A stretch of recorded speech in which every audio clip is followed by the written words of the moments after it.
Please note that as of now, you can support the channel by becoming member using the join button under the video. Members can get access to special members-only badges, emojis, posts, polls, short videos and long-format videos. Thanks in advance. Now, let's play the video.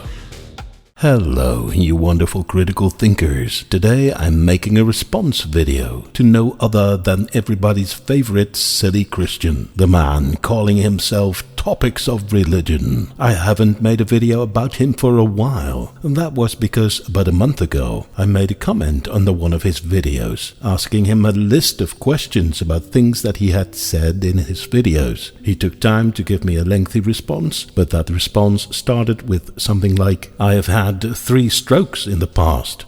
And I thought, if that is the first thing you say after being addressed critically, then maybe it's not a good idea to have discussions with him, which I told him.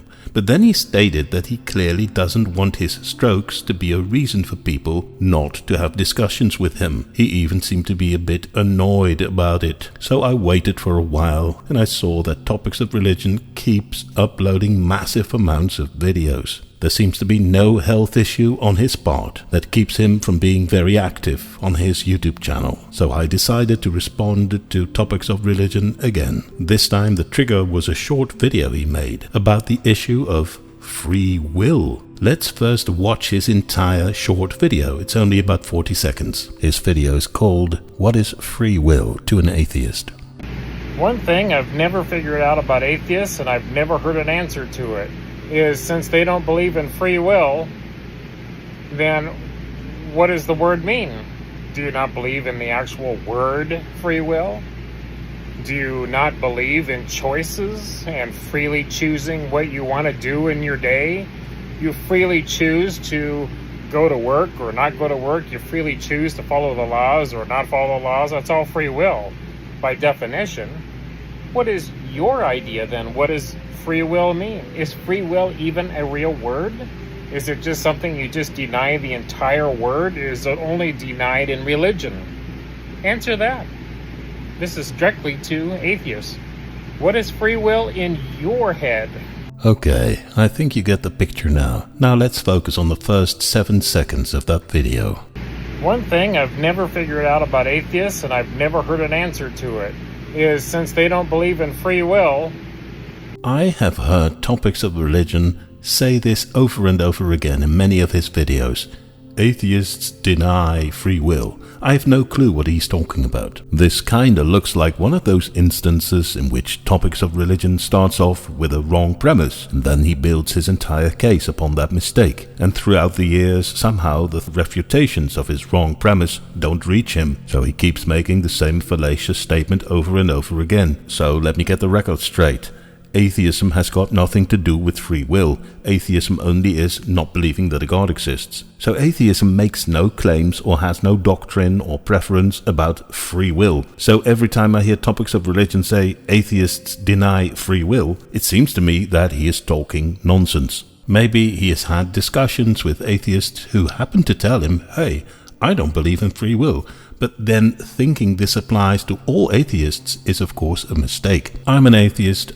I believe that free will exists, and in fact I think I've never heard of any atheists who specifically state that they do not believe in free will. The only time when I've heard this is when Topics of Religion says it. Now, I can give you my ideas about free will, but that has got nothing to do with atheism, so other atheists may have entirely different ideas about this, but let me give you my take on free will. To me, free will means the ability to make choices without being pushed or forced into any direction by means of persuasive interference, psychological pressure, threats of violence, etc. And of course, I'm talking about the freedom to choose within the range of what is physically possible. For example, I cannot choose to flap my arms and then start flying, but I do not consider that kind of thing a limitation of my free will. Free will is the default situation when everyone just leaves you alone. Therefore, everyone has free will by default,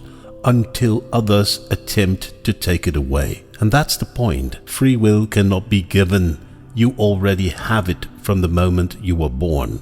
Free will can only be taken away from you. And that is exactly what the God of the Bible, if he were to exist, is systematically doing. The Christian God is constantly reducing or even taking away our free will. He's putting pressure on us by telling us what to do and what not to do. Honor your parents, say your prayers, spread my message, don't mix fabrics, don't be gay, don't worship other gods. If an almighty being who supposedly can see you all the time everywhere tells you what to do and what not to do, that puts pressure on people. It reduces the level of free will that they experience. But that's not all. The God of the Bible promotes the use of violence against those who do not obey him. In the Old Testament, God recommends to stone people to death for being gay or being non-believers. Sure, the 10 Commandments say thou shalt not kill. But if you really mean that, you should make your entire book consistent with that. Because if in another part of your book you specifically mention that gay people and non-believers should be stoned to death, you create ambiguity and confusion. It can make people think that you cannot kill, except when the victims are gay or non-believers. That ambiguity is a safety threat to gay people and atheists, so that severely limits our free will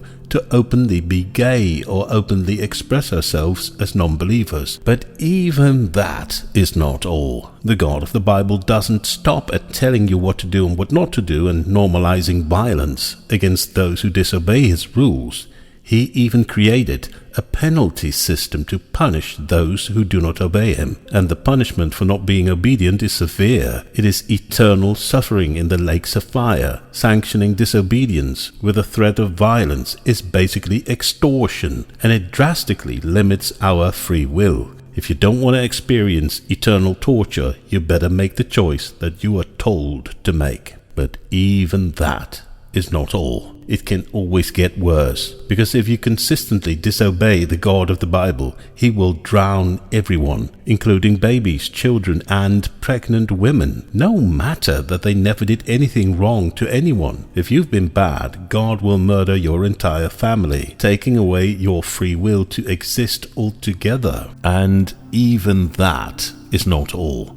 When you believe in an all-powerful God, you also believe that he could have chosen to create a world in which we indeed could flap our arms and start flying, or talk food into existence, or make pain disappear by telling it to leave our bodies. In a natural world without gods, there is no reason to think that stuff like that is even possible. But when you believe in the Christian God, you believe that that would have been possible if your God had chosen to. So if you believe in the Christian God, you must believe that he chose to limit our free will in 1 billion ways. So, on many levels, the God of the Bible willingly and systematically reduces our ability to make free choices. So, if you believe in the God of the Bible, you do not believe in free will. You believe that your God is constantly taking away our free will and has the right to do so anywhere, at any time. Christians hand over their free will to their all-powerful God, his rules and his punishment. Now, for us atheists, it's totally different.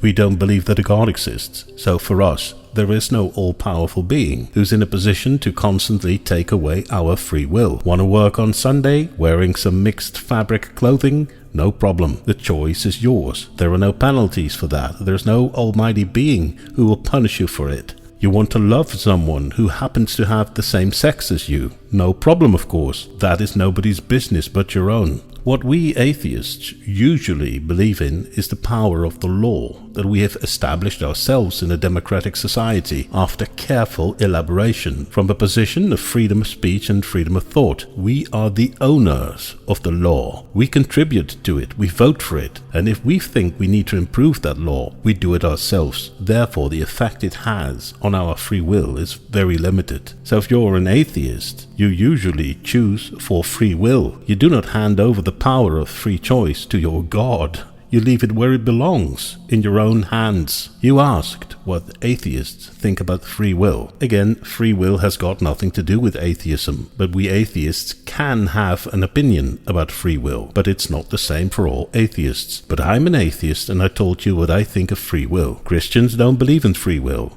They submit to their God, who systematically takes away their free will. Atheists do choose for free will. They keep the right to make their own free choices into their own hands. Thanks for watching.